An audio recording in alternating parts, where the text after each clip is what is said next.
damos continuidade ao nosso curso de Mecânica dos Fluidos. Se vocês se lembrarem, nós estamos estudando uma grande área da mecânica dos fluidos chamada hidrostática. Nessa área, estudamos a distribuição de pressão em fluidos em repouso ou em equilíbrio relativo. Isso quer dizer, o fluido se move como uma massa única, não há movimentos entre camadas.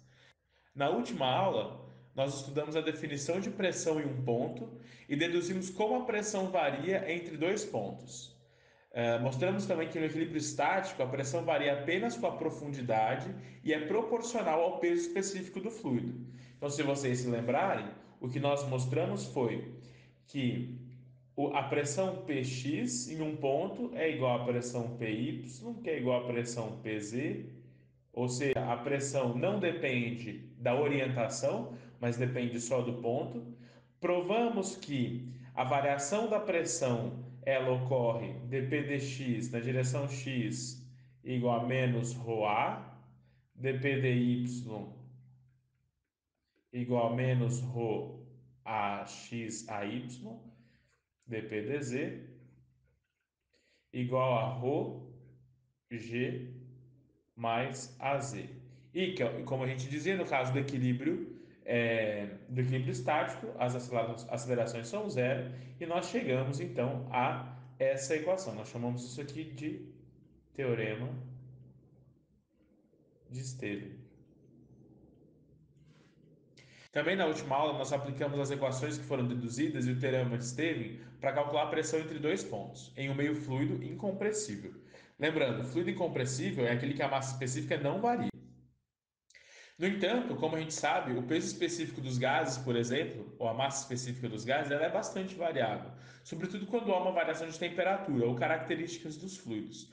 Essa situação é muito comum, por exemplo, na camada atmosférica. Como que a gente poderia calcular a diferença de pressão entre dois pontos em um meio fluido compressível? Para isso, a gente vai usar uma equação que vocês já devem conhecer, que é a lei ideal dos gases. A gente sabe que a pressão P vezes o volume V é igual a N, número de mols, R, constante universal dos gases, vezes T, temperatura. Tá certo? Lembrando que o número de mols é igual à massa do gás dividido pela massa molar do gás. Nós também sabemos que a massa é igual a ρ vezes o volume. Lembrando que a massa específica, ρ é igual a massa dividido pelo volume. Então, podemos escrever que a pressão P é igual a ρ RT. De onde que vem isso? Isso vem da seguinte substituição, olha, PV é igual a ρ volume sobre massa molar vezes constante universal vezes temperatura. Daqui eu posso cancelar o volume e escrever que P é igual a ρ rão sobre massa molar vezes temperatura. Essa relação nós vamos chamar de R, tá? Então tá aqui, R é rão, constante universal, dividido pela massa molar do gás, tá? Ok. Ou, substituindo, a gente pode escrever que a massa específica é igual a pressão dividido por R vezes temperatura.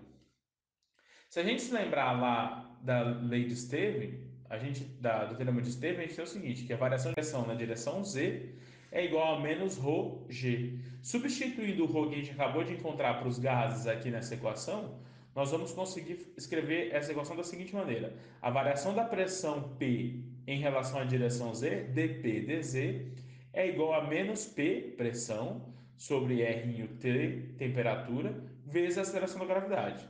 Essa é uma equação diferencial separável, então colocando tudo que depende de P de um lado, nós temos o seguinte, dP sobre P é igual a menos dz dividido por R, temperatura, vezes a aceleração da gravidade.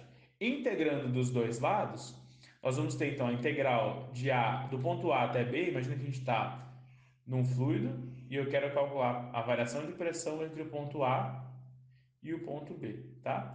Então, nós temos que a variação, integrando essa equação de A até B, de dP sobre P é igual a menos integral do ponto A até o ponto B, de dz sobre R(T) vezes a aceleração da gravidade. Lembrando aqui, R é igual a constante universal dos gases dividido por massa molar, T temperatura. Como que a gente pode integrar, fazer essa integral dp sobre p? Como será que a gente faz essa integral? Nosso amigo Fluid aqui está um pouco quebrando a cabeça como resolver essa integral. Se a gente se lembrar lá do cálculo, a integral de a até b de dx sobre x é igual, aplicado de a a b, é igual a ln de b menos ln de a mais uma constante. Então aqui a gente consegue resolver essa integral tranquilamente. ln de pb menos ln de pa é igual a menos g sobre rt zb menos ZA. Olha, simplificando, a gente sabe que ln de A menos ln de PB menos ln de PA pode ser escrito como ln de PB sobre PA.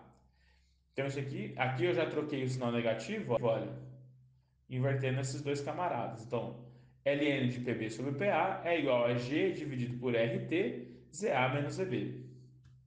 Então, se eu levar todo mundo a exponencial aqui, ó, eu tenho que PB sobre PA é igual a exponencial de G dividido por RT, que multiplica ZA menos ZB.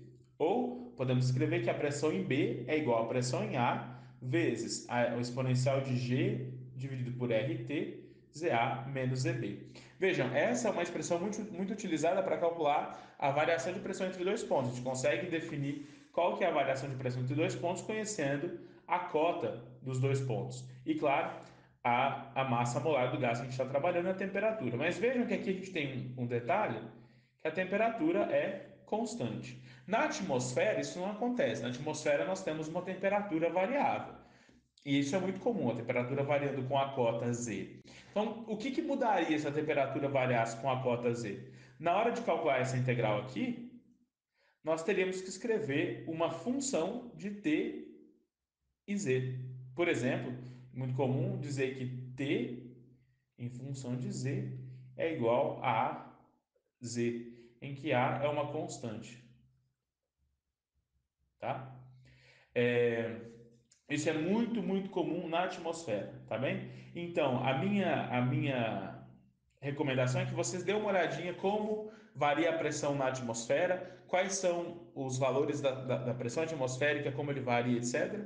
E que vocês se aprofundem em casa nesse termo, que é atmosfera padrão. A atmosfera padrão é quase é uma convenção, ela, né, não existe uma convenção, tá? De características físicas do ar atmosférico. Então, eu sugiro que vocês deem uma olhada no que é a atmosfera padrão. Na próxima aula, nós vamos entrar num assunto que se chama manometria. Manometria é uma parte da mecânica dos fluidos que trabalha com a medição de pressão. E é isso que nós vamos ver, né, nos próximos vídeos, ainda nessa aula. Tá bem? Muito obrigado e até a próxima.